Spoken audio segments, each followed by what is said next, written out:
ప్రపంచంలో most luxury car అంటే Rolls Royce.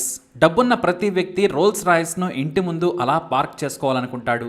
ఎందుకంటే ఆ కారు ఉంటే ఇంటి ముందు రాజసమే కాదు, ఒక స్టేటస్లా కూడా కనిపిస్తుంది.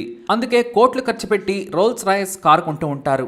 అయితే ఇంత ఖరీదైన అద్భుతమైన కార్ ప్రస్థానం ఎలా సాగింది, దాని చరిత్ర ఏంటి, సక్సెస్ ఏంటి అనేది చూద్దాం. చరిత్ర సృష్టించడానికి కొంతమంది వ్యక్తులు కలవాలి, లేదంటే కొన్ని పర్యావసనాలు కలిసి రావాలి. అప్పుడే అద్భుతాలు జరుగుతాయి. ఈ రోల్స్ రాయిస్ కంపెనీ పుట్టుక కూడా అలానే జరిగింది. చాలామంది రోల్స్ రాయిస్ అనగానే కార్ల కంపెనీ అనుకుంటారు, కానీ కార్ల వ్యాపారం అనేది ఈ కంపెనీకి సైడ్ బిజినెస్ అంటే మీరు నమ్మగలరా? ఇది నిజం. ఎందుకంటే పౌర విమానాలు, యుద్ధ విమానాలు, యుద్ధ నౌకలకు కూడా ఇంజన్లను, టెక్నాలజీని సరఫరా చేస్తుంటుంది రోల్స్ రాయిస్. కాబట్టి రోల్స్ రాయిస్ బిజినెస్ ఎంతలా పెరిగిందో కూడా చెప్పవచ్చు. అయితే స్నేహం అంటే ఎలా ఉండాలో కూడా మనం హెన్రీ రాయిస్, చార్లెస్ రోల్స్లను చూస్తే తెలుసుకోవచ్చు. వీరిద్దరూ పుట్టింది వేరే చోట, పెరిగింది, వ్యాపారం చేసింది కూడా వేరే చోటే. హెన్రీ రాయిస్ 1863 మార్చి 27న ఇంగ్లాండ్లోని ఆల్వర్టన్లో పుట్టారు. ఈ హెన్రీ రాయిస్ ఇంజనీర్, పైగా వృత్తిపరంగా కార్ డిజైనర్. హెన్రీకి చిన్నప్పటి నుంచి డబ్బులకు కష్టాలే.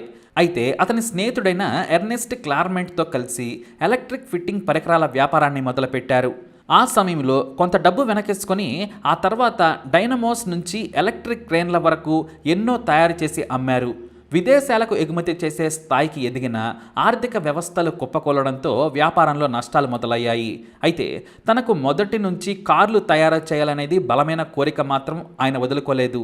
ఇక చార్లెస్ రోల్స్ 1877 ఆగస్టు 27న లండన్లో పుట్టారు. పుట్టుకతోనే ధనవంతుడు Rolls, mechanical engineer. Applied science చదివిన రోల్స్ ఇంజిన్లు తయారు చేయడంలో దిట్ట. అతని వృత్తి ఏవియేషన్, మంచి వ్యాపారవేత్త కూడా. అయితే బ్రిటన్లో మొట్టమొదటి కార్ల డీలర్షిప్ను స్టార్ట్ చేసింది రోల్స్. అతని తండ్రి ఆర్థికంగా నిలదొక్కుకోవడంతో వ్యాపారం బాగానే సాగేది. చార్లెస్ రోల్స్ స్నేహితుడు హెన్రీ ఎడ్మండ్స్ కారణంగా ఒక హోటల్లో హెన్రీ రాయిస్తో ఫ్రెండ్షిప్ ఏర్పడింది.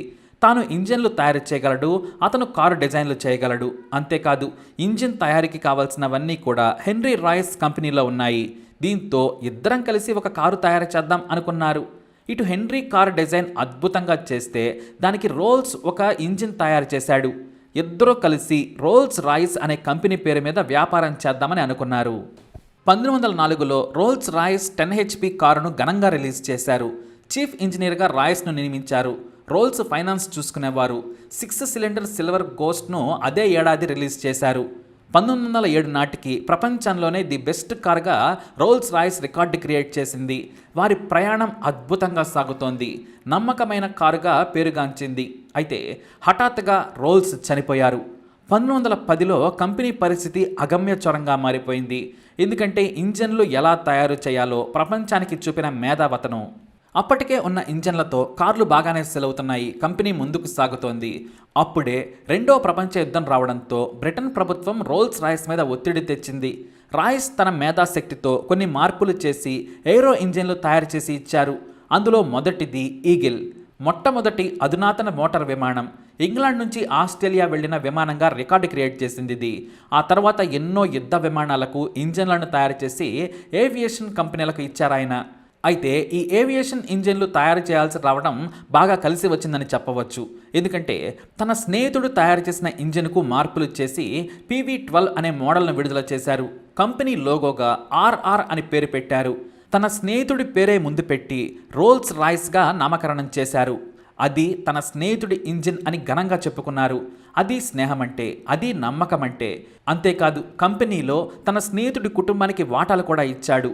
వాళ్ళు ఎవరూ పని చేయకపోయినా కూడా వారికి కావాల్సినంత డబ్బులు ఇచ్చారు రాయిస్. అదే వేరే వాళ్ళైతే స్నేహితుడు చనిపోగా మొత్తం తమదే అని ఆక్రమించుకునేవారు. ఎందుకంటే ఆ రోజుల్లోనే లక్షల కోట్ల వ్యాపారం చేశారు. కానీ రాయిస్ అలా చేయలేదు. ఒకవైపు కార్లు తయారు చేస్తూనే అత్యధిక లాభాలుండే విమాన ఇంజిన్లు తయారీ మీద దృష్టి పెట్టారు.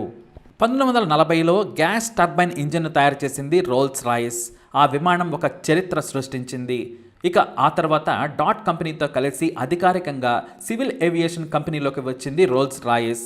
1987 నాటికి విమానాలు, కార్లు మాత్రమే కాదు, సముద్రంలో వెళ్లే పెద్ద పెద్ద షిప్పులకు కూడా ఇంజన్లు తయారు చేసి లక్షల కోట్ల కంపెనీగా రికార్డు క్రియేట్ చేయడం విశేషం.